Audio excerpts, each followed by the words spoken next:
Qoraqalpoq adabiyotining yorqin namoyandasi To'liboy Qobilov o'zining betakror ijodi, xalqona she'rlari va dilrabo qo'shiqlari bilan el ardog'iga sazovor bo'lgan ijodkordir. Shoir asarlarida Orol bo'yi tabiati, bag'rikeng insonlar va hayot nafasi yuksak mahorat bilan tarannum etilgan.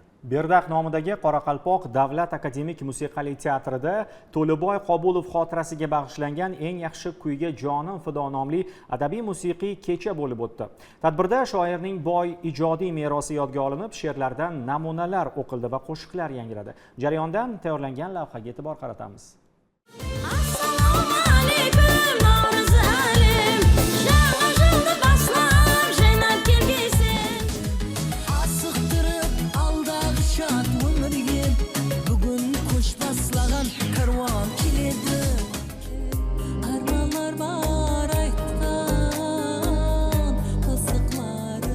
Qoraqalpoq xalq shoiri To'liboy Qobilov ijodi xalq qalbining badiiy aksidir. Uning she'rlarida ona yurtning betakror tabiati, mehnatkash insonlari, vatanga muhabbat yuksak mahorat bilan kuylanadi. 70 yillik umrining 50 yildan ortig'ini ijodga bag'ishlagan shoir o'zidan ulkan adabiy meros qoldirdi. Bugungi kunda uning qariyb 200 ta she'riga kuy bastalanib, xalq orasida sevib ijro etilmoqda. Shu bois To'liboy Qobilov xalq orasida so'zdan kashta to'qigan shoir sifatida e'tirof etiladi. 20 asrning ikkinchi yarmidan boshlab Ibrahim Yusupov, To'liboy Qobilov qursag'an ulkan bir topar madaniyatga, adabiyotga kirib keldi. To'liboy og'aning qo'shiqlarini o'qib o'tirib, ana yurtni, elimizga, tug'ilgan yerni degan muhabbat, prezidentlik vazifalar barligi ko'rinadi. Qarabog'a haqqındagi, Qarajok haqqındagi, Tatako'pir dalalar haqqındagi qo'shiqlarında bizning rasmiy tariximizda yozilmagan belgili, xarakterli belgilar borda. Xotira kechasida taniqli adib va shoirlar so'zga chiqib, To'liboy Qobilovning sermazmun hayot yo'li va boy ijodiy merosini yodga oldilar.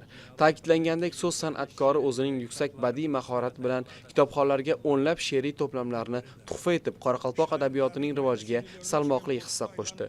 Juda yaxshi afvoy odam edi. Adamgarchilikli, qalagan odam bilan yaxshi kishpeylik bilan söyleseydiğin adam edi. Onun qo'shiqlari oğa da жаңға жағымлы, muzikaga qolay qo'shiqlar. Yaxshi namaga жаным sadaqa degan kitabında жүзден aslam qo'shig'ina namasi bilan nota yozilgan kitobi bor. Meni har bir chiqqan kitobini mаған siyliqqa beradigan edi. Barliq kitapların, qo'shiqlarin o'qib chiqamiz. Ol kişinin шығармалары жалғыз Қарақалпақ тілінде емес, сырт елдерде де шығатығын еді. Hem Россияда да бір қанша qo'shiqlari шығып, олардың намалары да жазылған еді. Сол менің тілегім, Толыбай ағаның аты да, оның qo'shiq намалары да мәңгі сақлана бергей деп тілек білдіремін. Әкем көбінше композитор ағаларымыз Нәжмәдин аға Мұхамединов, Ғани аға Аманиязов, Нұрман аға Мұсаев, көптеген композиторлармен жұмыс істесті. Ол хаттекі арасында анама айтатұғын еді. Анасы, мына менің мына қосығыма да музыка жазылған екен деп өзі үйде қуанғанын біздерменен бөлісетұғын еді. Хаттек өзі де білмейтұғын еді. Сол қосығына нама жазылғанын өзі де білмейтұғын еді. Сол қосықлары сондай еле кешкем айтылып келіп атырыпты мінекей қосықлары. Соңымен қуанамыз. Әкем өлсе де әкемді көргенлер өлмесін дегендей мінекей әкеміздің заманласлары, анамыз сондай жақсы әкем hakkında o'zlarining fikrlarini bildirib atibdi. Shoirning deyarli har bir asarda inson qadri, mehnatga ehtirom va xalq quvonchi tarannum etiladi. U bayramlar, yutuqlar va hayotning unutilmas lahzalarini she'riy satrlar orqali xalq qalbiga yetkazishga intildi. Ana shu samimiyat va xalqchillik uning ijodini bugun ham ma'naviy meros sifatida qadrlashga xizmat qilmoqda. Qaraqalpaqston xalq shoiri To'liboy aға Qobilovning ең жақсы намаға жаным садақа атлы естілу кешесін шүркілместіріп өткеріп атқан екен. Өмір жолдасы Рысқұл апамменен бір тарауда істедік, ұстаз болып өмірімізше. Содан hürmetlik демалысқа шықтық мінекей. Әттек ол кісінің ұстазларға арнап қарамына төменде қосылар ұсындай еріксіз есіме түседі. Мұғалім ол врач, бірақ та елестірмес емлегенлері, мегзі де тап том-том кітапқа маңлайының терлегенлері. Мұғалім ол минеткеш адам, Bünyat болған құяштан нұрдан, өйткені ол әрбір баладан жаратады хақиқи инсан.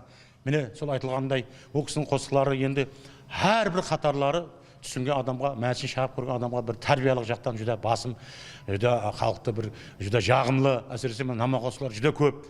Өз алдына бір том болып шығарды, ұллары, қызлары, шайырымыз әдемнен өтіп кеткеннен кейін көп жемісті милет істеп жатырыпты. Рахмет.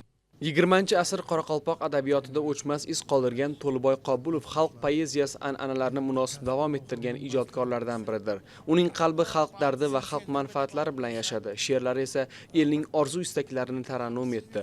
Xotira kechasi doirasidagi konsert dasturida yangragan qo'shiqlar katta avlodni yoshlik xotiralariga qaytargan bo'lsa, yoshlar qalbida buyuk shoir ijodiga bo'lgan qiziqishni yanada mustahkamladi. Zero chinakam ijodkorning merosi vaqt o'tgan sayin yanada qadrlanadi.